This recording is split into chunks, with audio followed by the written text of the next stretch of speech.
everyone. In this video we are going to talk about basics with guitar soloing.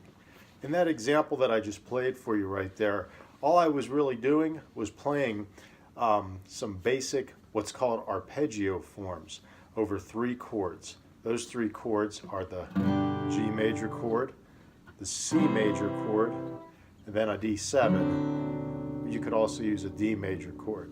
But those are the 3 chords that I just played while soloed over right there. And so what I'm going to show you in this video is how to use some basic arpeggios to construct some cool sounding solos. First things first, what exactly is an arpeggio?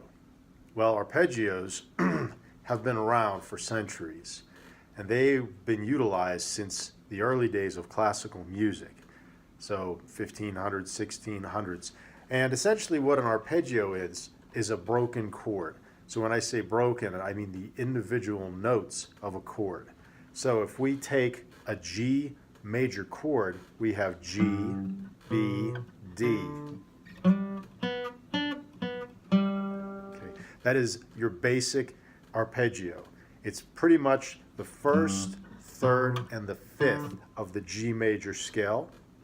But for a G major chord, it's primarily those 3 notes. And you could tell, even if you're just a novice with the guitar, or you're watching this video just because you want some knowledge of music, you could tell that that is a major sound right there.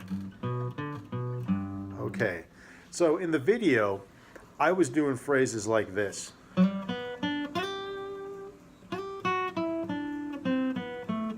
So what that is, those are the notes of the G major arpeggio. And when I went down, I basically went through the G major scale. So that's a good example of blending in the arpeggios with other notes around it so that you can create some phrases and you won't lose track of where you're at because you're basing your solos off of these forms, the arpeggio forms. So it's a handy trick to have pretty much, I think, that when you're starting off with solos. And even if you're more of an advanced player, you can use it. There's absolutely nothing wrong with that. Trust me, no one's going to look down on you. So the form that I utilize primarily, as you've seen already, of the 1-3-5, the G major, is pretty much the, right there is the 3rd fret 6th string, that's the G. And then with my first finger, I go 2nd fret, 5th string. And then for the D, I go 5th fret, 5th string.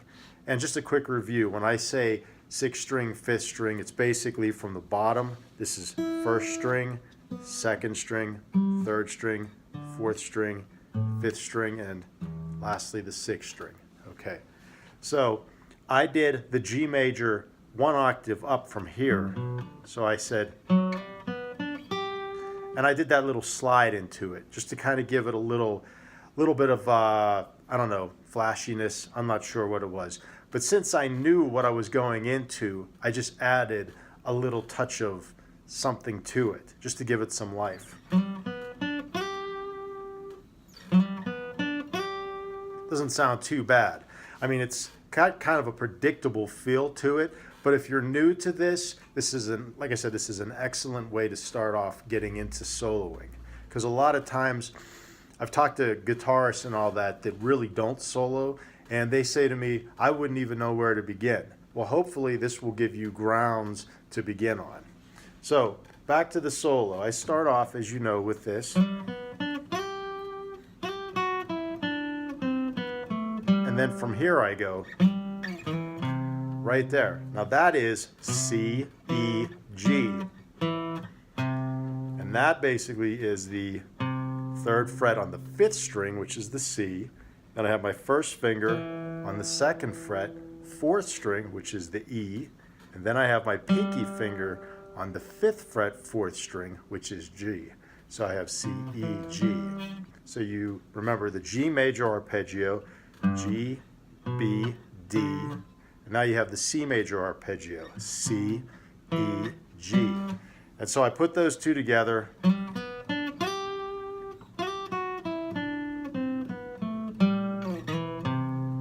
That right there is C and then G, okay? And then as I go along, I go back to this and then I juice it up a bit with, and we're still on the G major arpeggio, only this time I'm going down to the D. And then I switch to this. Okay, now that is a D7 arpeggio. If you were going to do it just as a D major arpeggio, you would go, which down here following that same pattern is, so you have the D note, which is the 5th fret 5th string. You have an F sharp, which is the 4th fret 4th string. Then you have an A, which is the 7th fret 4th string. Except I'm doing it up here. Now I add this note right here. That is the C right there. If you're doing it as a D7, it's actually,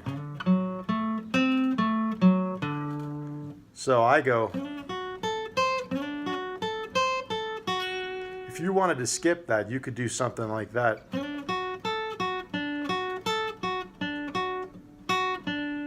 And just skip the C note. But anyway, I go, and so I'm just outlining pretty much a D major chord. And then I go back to, and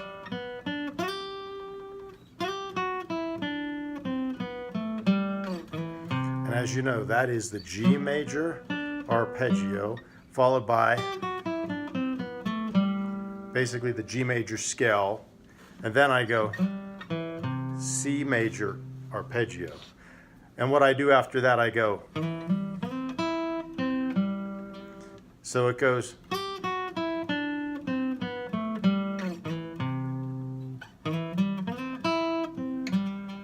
and I'm basically outlining, as you can tell, the C major. And then I go back to staying on the G major arpeggio, and then I go, and right there I went up to an E down to a D. So the E note is actually not a part of the D major arpeggio. It's just a note that I did around that. And as you get more fluid with using the basic arpeggios in your soloing, you can put notes that are around the arpeggios in, just to give it more of your personality and more character. Okay, so for the exercise to practice this and starting to incorporate it, first you want to make sure that you have the G major, or you have the major arpeggio formed down. So we went through the G major arpeggio, then we did the C major arpeggio, then we did the D major, okay, if you want to add the 7th. So basically, that is 2nd finger on the 5th fret 5th string, 1st finger on the 4th fret 4th string, 4th finger or pinky on the 4th fret 7th string, and then I use the 2nd finger on the 5th fret 3rd string to get the C, which is the 7th. So, or you could just do D major. Okay, so what you want to do is you want to practice those forms. So say to yourself G major,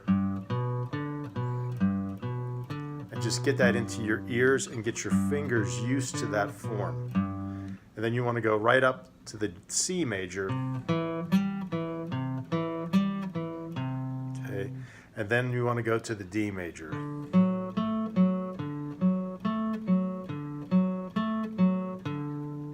Then maybe go back to G. Okay, and like I said, I'm playing patterns over.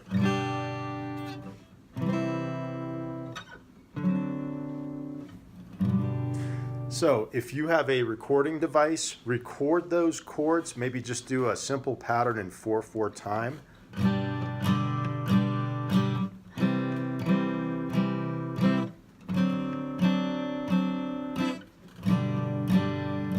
And then start playing. Play those lines over that.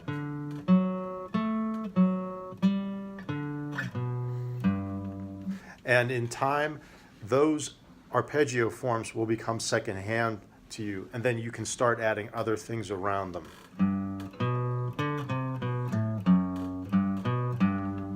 Okay, good luck practicing that.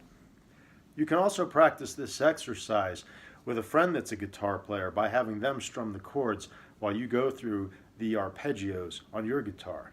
If you like the contents of this video, please select the like icon down below and also subscribe to my channel. Thank you.